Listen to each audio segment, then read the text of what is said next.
Hi everyone, welcome back to explore literature. इस video के अंदर हम डिस्कस करेंगे पॉलिटिक्स ऑफ ग्लोबलाइजेशन जी की यूनिट नंबर 2, ग्लोबलाइजेशन आ यूरोसेंट्रिक अप्रोच। इसके यूनिट फर्स्ट हम ऑलरेडी कवर कर चुके हैं। अगर आपने वो वीडियो नहीं देखा है तो जस्ट चेक द डिस्क्रिप्शन, वहाँ पे आपको उसका लिंक मिल जाएगा। Alright, so now without wasting much of your time, let's start the video. So for this unit I have referred two readings. The first one is Our Modernity, essay by Partha Chatterjee, और second essay है ecological balance in the eradication of globalisation by Vandana Shiva. ये दो essays मैंने follow किए हैं। You people can also read this अगर आपको extra कुछ नॉलेज चाहिए तो। ऑलराइट, बाकी हमने सारा कवर किया है। You can refer this for ये एग्जाम प्रिपरेशन। तो हमारा सबसे पहला सब टॉपिक है क्वेश्चन ऑफ पोस्ट कॉलोनियलिटी। तो यहाँ पे जो पार्था चटर्जी हैं वो बताती हैं कॉन्सेप्ट ऑफ मॉडर्निटी के बारे में, कि जो पोस्ट कॉलोनियलिज्म था, मतलब कि जब हम सारे ऐसा देश इंडिपेंडेंट हो चुके थे, अपना अपना कॉन्स्टिट्यूशन आ रहा था सबका, उसके बाद जो कॉलोनियलिज्म है वो कैसे हमारे अंदर रहा। अंग्रेज तो चले गए, लेकिन हमने कैसे उनके जो कल्चर है, उनके आइडियाज़ हैं, उनको फिर भी अपने पास रखा। तो वो सारी चीज़ें यहाँ पे उन्होंने बताई हैं। तो पार्था चटर्जी बात करते हैं वेस्टर्न मॉडर्निटी की, कि किस तरीके का सेकुलरिज्म आया, इंडिविजुअलिज्म आया, रैशनैलिटी आया, जो कि यूनिवर्सली एक्सेप्टेबल नहीं था। तो चटर्जी बताते हैं कि बहुत सारे मॉडल्स होते हैं मॉडर्निटी के, जहाँ पे हम पॉलिटिकल कॉन्टेक्स्ट में बात करते हैं, कल्चर के कॉन्टेक्स्ट में बात करते हैं, हिस्ट्री के कॉन्टेक्स्ट में बात करते हैं। जो वेस्टर्न मॉडर्निटी है ना, वो सारे मेजर्स का एक स्टैंडर्ड है। हमने एक स्टैंडर्ड बना लिया कि भैया जो वेस्टर्न लोग हैं ना वो बड़े मॉडर्न हैं, उनकी सारी चीज़ें सही हैं, जो उनका फिलोसफिकल, जो उनका कल्चरल, जो भी उनका सोशल स्ट्रक्चर है, पॉलिटिकल स्ट्रक्चर है, वो सब कुछ सही है, and we starting adopting that. तो वो सारी चीज़ें शुरू हुई। तो ये कॉलोनियलिज्म के बाद की बात है। तो एक तरीके से देखा जाए तो क्या हुआ, ग्लोबलाइजेशन का जब एज आया, जब हमारे ट्रेड कनेक्शंस बढ़ने लगे, तो सारा जो वेस्टर्न वर्ल्ड का एक पूरा कल्चर है, चाहे वो उनकी पॉलिटिक्स हो, उनकी कोई सोशल लाइफ हो, या फिर उनका कल्चर हो, वो सारा हमारे पास आ गया। मतलब हमने अडॉप्ट करना शुरू कर दिया। अब ऐसा नहीं है कि हमारे जो अलग अलग एक पूरा कल्चर था, कोई स्टेट किस तरीके का कल्चर फॉलो करता था, और वो चीज़ें ऐसी कन्फाइन नहीं रह गई हैं।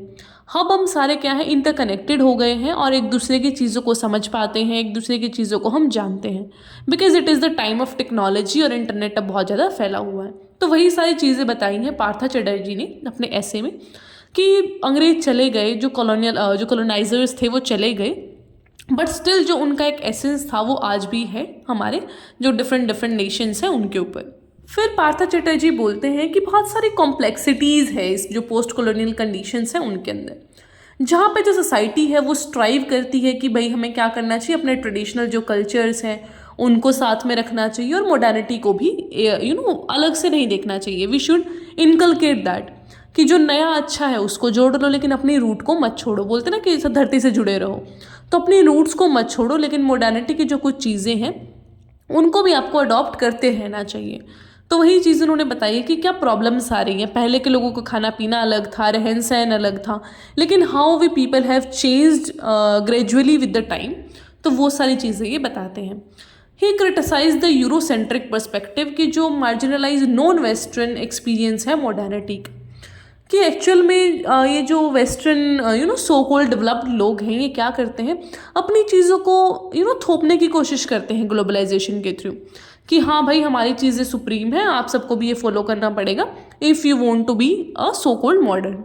तो वो सारी चीज़ें यहाँ पे फिर प्रॉब्लम्स क्रिएट करती हैं, जो कि ग्लोबलाइजेशन की देन है।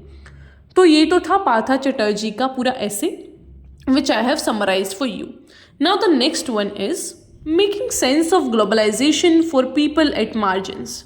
तो यहाँ पे जो वंदना शिवा है वो इंट्रोड्यूस करवाती हैं हमें to the concept of ecological balance, और उसका इम्पॉर्टेंस क्या है ग्लोबलाइजेशन के कॉन्टेक्स्ट में। तो पहले जब भी हम ग्लोबलाइजेशन को देखते थे तो हम क्या समझते थे कि भाई ट्रेड व्रेड की बात हो रही है, पैसे का लेन देन है, और अपना सामान यहाँ से वहाँ जा रहा है, ये सारी चीज़ें, कनेक्शन बढ़ रहा है। बट जो ग्लोबलाइजेशन है that is not limited to trade. उसमें बहुत सारी चीज़ें आती हैं, कैसे कंज्यूमर बिहेवियर चेंज हो रहा है, कैसे कल्चर एक्सचेंज हो रहा है, इन्वायरमेंट पे क्या इम्पैक्ट पड़ रहा है, उसको तो देखा ही नहीं जाता है। तो जो शिवा है वो डिस्कस करती हैं कि how this globalisation has accelerated the exploitation of natural resources, कि इसकी वजह से कितना डिफोरेस्टेशन होता है, पॉल्यूशन होता है, लॉस ऑफ बायोडाइवर्सिटी होता है। तो मल्टीनेशनल कॉरपोरेशंस की बात करती हैं कि हमें मल्टीनेशनल कॉपरेशंस करने चाहिए ताकि हम ये जो सारा प्रॉब्लम है उसको इरेडिकेट कर सकें। शिवा लेमेंट करती हैं कि जो हमारे ट्रेडिशनल इकोलॉजिकल नॉलेज है उसका लॉस हो रहा है। पहले क्या था कि लोगों के पास बहुत सारा नॉलेज था, लोग जुड़ के रहते थे नेचर के साथ, लेकिन अभी जैसे जैसे टेक्नोलॉजीज़ आ रही हैं, वेस्टर्न आइडियोलॉजीज़ फैल रही हैं, टेक्नोलॉजी आ रही है, उससे हमारा ट्रेडिशनल नॉलेज है वो ख़त्म होता जा रहा है। इसलिए हमें अपना जो विजडम है उसको रिकनेक्ट करना चाहिए नेचर के साथ और इकोलॉजिकल बैलेंस मेंटेन करना चाहिए। तो बेसिकली शी टॉक्स अबाउट कि कैसे कुछ लोग हैं जो वो तो इतना फ़ायदा उठा रहे हैं ग्लोबलाइजेशन से कि वो like they are sitting on the heaps of the money, बहुत सारे ऐसे बिल्कुल पैसे के ढेर पे बैठे हैं। एंड द अदर्स आर जिनको कुछ मिल ही नहीं रहा है इस चीज़ से, बस उनका एक्सप्लॉयटेशन हो रहा है और नेचर भी इसमें से एक है। देन शी सेज कि जो इकोलॉजिकल जस्टिस है, उसके जो राइट्स हैं उनका रिकॉग्नाइज करना चाहिए, बिकॉज आप नेचर को ही हार्म नहीं कर रहे हैं बल्कि जो कुछ कम्युनिटीज़ हैं जो नेचर से जुड़ी हुई हैं आप उनको भी हार्म कर रहे हैं। तो वो अर्ज करती हैं गवर्नमेंट को, इंस्टीट्यूशंस को कि ग्लोबलाइजेशन से हमें कोई दिक्कत नहीं है, बट उसके जो रेपरकशंस हैं उनको आपको संभालना चाहिए। सस्टेनेबिलिटी और इक्विटी का प्रिंसिपल है जो उसको मेंटेन करना चाहिए। अब क्वेश्चन आता है कि क्या क्या इफ़ेक्ट हैं ग्लोबलाइजेशन के on the people at margins, कि जो लोग मार्जिन्स पे हैं, मतलब जो थोड़े पिछड़े हुए लोग हैं, उनके ऊपर ग्लोबलाइजेशन का क्या असर है। तो सबसे पहली बात है इकोनॉमिकल डिस्प्लेसमेंट, कि उनको अपना जो ट्रेडिशनल काम है उसको छोड़ के इंडस्ट्रीज़ में काम करना पड़ता है, तो वो सारा उनका डिस्प्लेसमेंट होता है। Then is exploitation of labour, कि जैसे जैसे ग्लोबलाइजेशन बढ़ता जा रहा है वहाँ पे चीप लेबर होता रहता है, क्योंकि डेवलप कंट्रीज़ क्या करती हैं, सामान ऐसे ऐसे कंट्रीज़ में बनाने की कोशिश करती हैं जहाँ पे सस्ता लेबर हो और उनके लिए फिर कोई कंडीशंस भी वो प्रोवाइड नहीं करते हैं। Then is cultural erosion. Cultural erosion का मतलब होता है कि जब एक होमोजेनस कल्चर बन जाए, मतलब कि पहले तो अलग अलग देश का अलग कल्चर था, लेकिन जैसे ही अब ग्लोबलाइजेशन हुआ है तो हर जगह जो यूएस वाला आइडियोलॉजी है, ड्रेसिंग सेंस, फूड कल्चर, अब मैकडी आपको हर जगह मिल जाएगा, पिज़्ज़ा हट आपको हर जगह मिल जाएगा, ब्रांड्स लाइक KFC एंड सारी चीज़ें, तो सारी चीज़ें फैल रही हैं एंड कोई भी इन चीज़ों से अलग नहीं है। No one is isolated these days. तो ये बहुत ही कनेक्टिविटी वाला वर्ल्ड है। So this is called cultural erosion.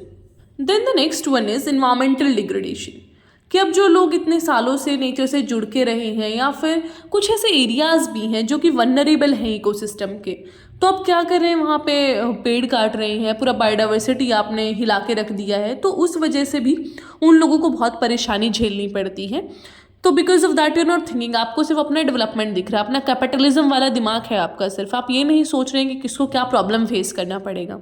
तो you have to take care of that also.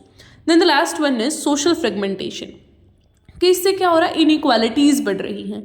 कुछ लोग, मैंने पहले बताया, बड़े अमीर होते जा रहे हैं, कुछ लोग बहुत ही पिछड़ते जा रहे हैं। तो एक जो मार्जिनलाइजेशन होता है on the basis of race, ethnicity, gender, तो ये सारी चीज़ें होती हैं ग्लोबलाइजेशन की वजह से, और गैप बढ़ता है रिच एंड पुअर के बीच। So this was all about this unit number 2। I hope आपको समझ आया होगा। कोई भी क्वेश्चन है तो पूछ लीजिएगा। And this is more than enough for your exam. आप इसको ही बार बार रिवाइज कर लेना, 1-2 कोर्स याद कर लीजिएगा, that will be good for you.